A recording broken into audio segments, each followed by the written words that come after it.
con el tercer ejemplo. Aquí nuevamente tenemos una función que se compone por una fracción, donde su variable es u.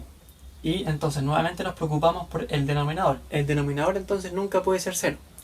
Pero en este caso no hay ningún problema, porque la variable independiente, que es la u, está elevado a 2, es decir, un número par. Cada vez que una variable esté elevada a un número par, siempre el resultado va a ser positivo. Ejemplo, si tenemos menos 2 elevado a 2, va a ser menos 2 por menos 2 y eso nos va a dar 4. Por lo tanto, esto siempre va a ser positivo y si además le adicionamos otro valor, va a ser aún más positivo. Por lo tanto, jamás va a ser 0.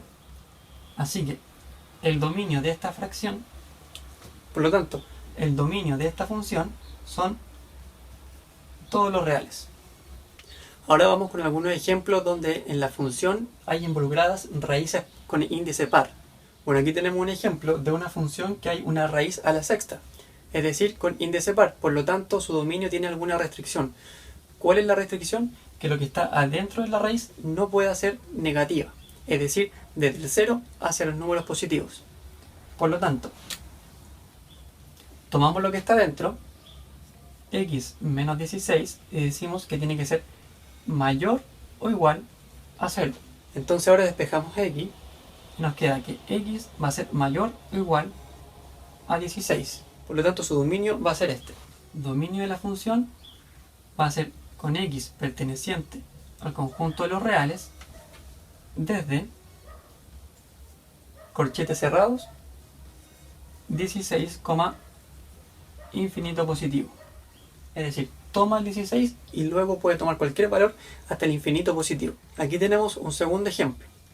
Aquí nos podemos dar cuenta de que es una fracción y además en la fracción hay una raíz cuadrada.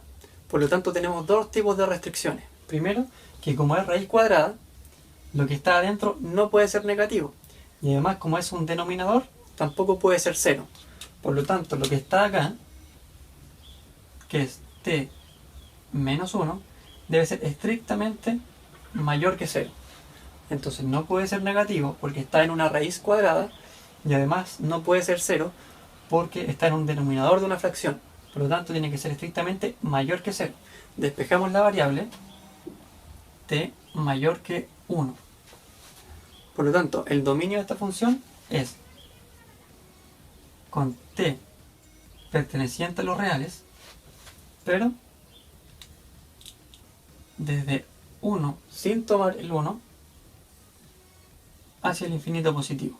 Aquí tenemos otro ejemplo y tenemos una raíz cuadrada en la función. Por lo tanto sabemos que lo que está dentro nunca puede ser negativo. Pero, como lo vimos en un ejemplo parecido anteriormente, esta variable independiente está elevada a un exponente par. Por lo tanto quiere decir que esto nunca va a ser negativo. Va a ser una expresión positiva o 0. Y si a eso se le adiciona otro valor, con mayor razón no va a ser negativo. Por lo tanto no hay ningún problema. Con cualquier valor que tome x, nunca va a ser negativo lo que está acá adentro. Por lo tanto el dominio de esta función es con x perteneciente al conjunto de los reales sin ninguna restricción. Aquí tenemos otro ejemplo, pero nos podemos dar cuenta de que el índice de la raíz no es par, sino que es impar. Por lo tanto no hay ninguna restricción para la variable independiente. Así que el dominio de esta función es con x perteneciente a los reales, sin ninguna restricción. En este siguiente ejemplo podemos ver que es una fracción, por lo tanto tenemos que tener cuidado con el denominador y además hay una raíz, pero la raíz tiene índice impar, por lo tanto no hay ningún problema con el contenido de lo que está dentro. Pero no por eso quiere decir que el dominio sea en todos los reales, porque recordemos que está en un denominador. ¿Y cuál es la propiedad del denominador? O más bien dicho, la restricción es que no puede ser 0. Por lo tanto, tomamos lo que está adentro y decimos que tiene que ser distinto de 0. Despejamos x y nos dice que x debe ser distinto de 4. Por lo tanto, el dominio de esta función va a ser con x perteneciente a los reales menos el 4. Bueno, ahora pasamos a los ejemplos donde hay función logarítmica. ¿Qué hacemos cuando hay función logarítmica? Entonces, la restricción en su dominio es que lo que está dentro del logaritmo no puede ser ni negativo ni 0. es decir, pueden ser solamente términos positivos. Por lo tanto, en este ejemplo, x debe ser siempre mayor que 0. No mayor o igual, sino que solo mayor que 0. Números positivos. Por lo tanto, los intervalos son con corchete abierto del 0 al infinito positivo. Es decir, su dominio son con los x pertenecientes al conjunto de los reales, pero desde el 0 hasta el infinito positivo. Aquí tenemos un segundo ejemplo. Nuevamente tenemos un logaritmo, en este caso logaritmo natural. Y nos dicen que lo que está dentro es x más 5. Por lo tanto, aplicando el mismo criterio del primer ejemplo, tenemos que hacer que esto nunca sea negativo o 0. Por lo tanto, x más 5 tiene que ser estrictamente mayor que 0.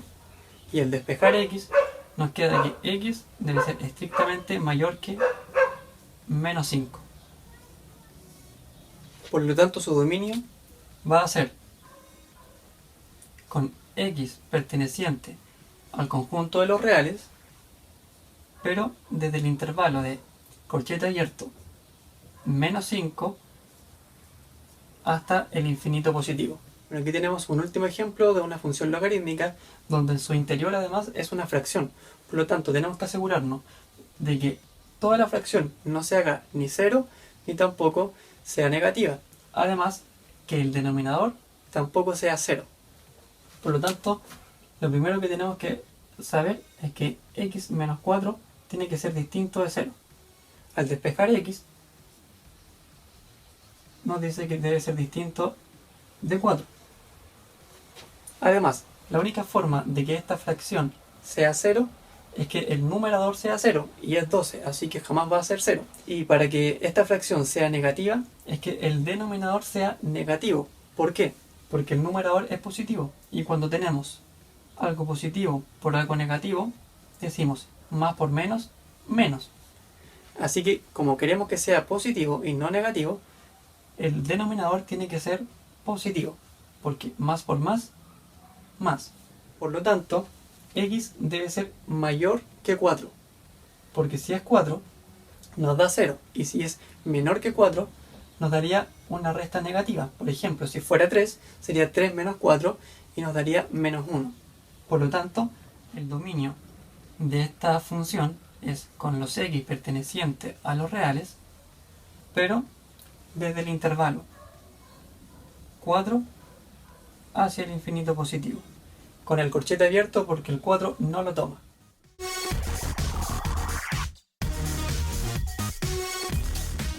Bueno amigos, espero que les haya gustado el video, y si les gustó hagan clic en el botón de acá arriba para que se suscriban y así puedan ver todos los videos que subo semana a semana. Si tienen alguna duda, por favor comenten, y recuerden que en la descripción de este video voy a dejar el link de un video donde explico cómo encontrar el rango o el recorrido de una función.